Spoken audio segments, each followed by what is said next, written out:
नमस्कार दोस्तों, आप सभी इलॉन मस्क को तो जानते ही होंगे। ये फिलहाल दुनिया के सबसे अमीर व्यक्ति हैं। ये तो आप जानते ही होंगे कि उन्हें यह कामयाबी टेस्ला कंपनी से मिली है। मगर आप शायद ये नहीं जानते होंगे कि इलॉन रीव मस्क, जो कि उनका पूरा नाम है, टेस्ला कंपनी को अपनी चालाकी से हड़प लिए थे। क्या आपको पता है कि इलॉन मस्क की एक कंपनी ऐसे सिस्टम पर काम कर रही है जो कि इंसान के दिमाग से कंप्यूटर को जोड़ देगी। इसके मदद से आप बिना कुछ छुए ही अपने स्मार्टफोन, टीवी और काफ़ी सारे इलेक्ट्रॉनिक इक्विपमेंट्स को चला सकते हैं। इस वीडियो में मैं ऐसे ही कुछ बातें बताऊंगा जो इलॉन मस्क के बारे में कम ही लोग जानते हैं।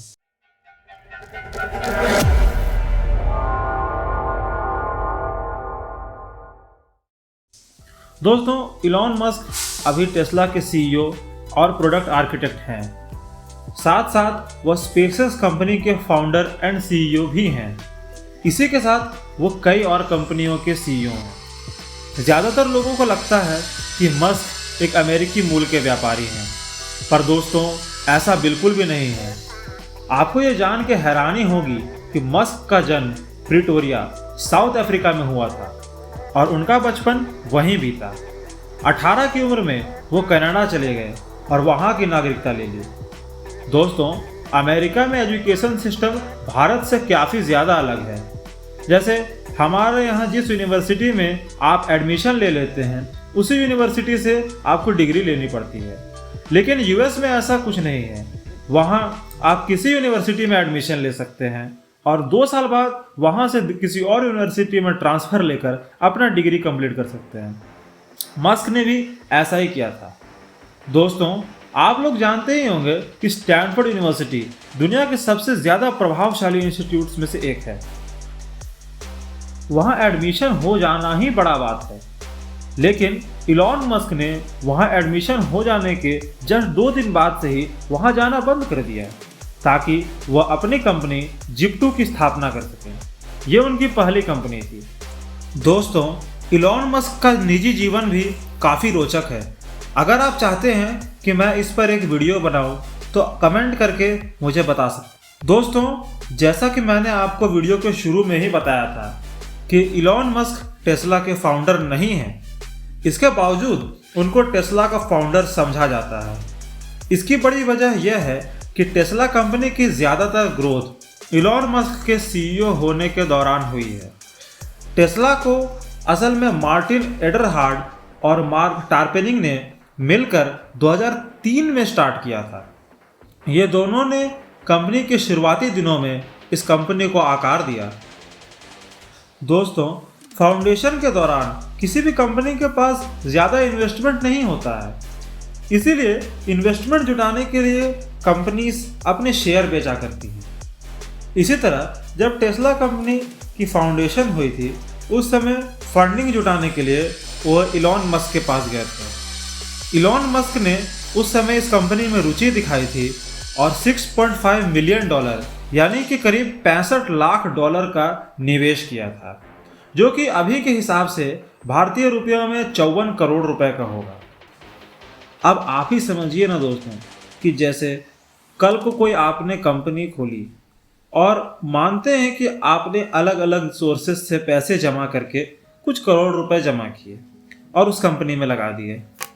अब कल के डेट में कोई आपके पास आता है और 54 करोड़ रुपए उस कंपनी में लगा देता है, तो जाहिर सा बात है कि उस कंपनी की ज़्यादातर हिस्सेदारी उसी व्यक्ति की हो जाएगी। उसी तरह मार्टिन और मार्क की भी स्थिति हो गई थी। वे कंपनी के फाउंडर जरूर थे, लेकिन कंपनी की ज़्यादातर हिस्सेदारी अब इलॉन मस्क के हाथ में आ चुकी थी। मेजॉरिटी शेयर होल्डर बनने के साथ ही इलॉन मस्क इस कंपनी को अपने अनुसार चलाने लगे। उन्होंने खुद को कंपनी का चेयरमैन घोषित कर लिया।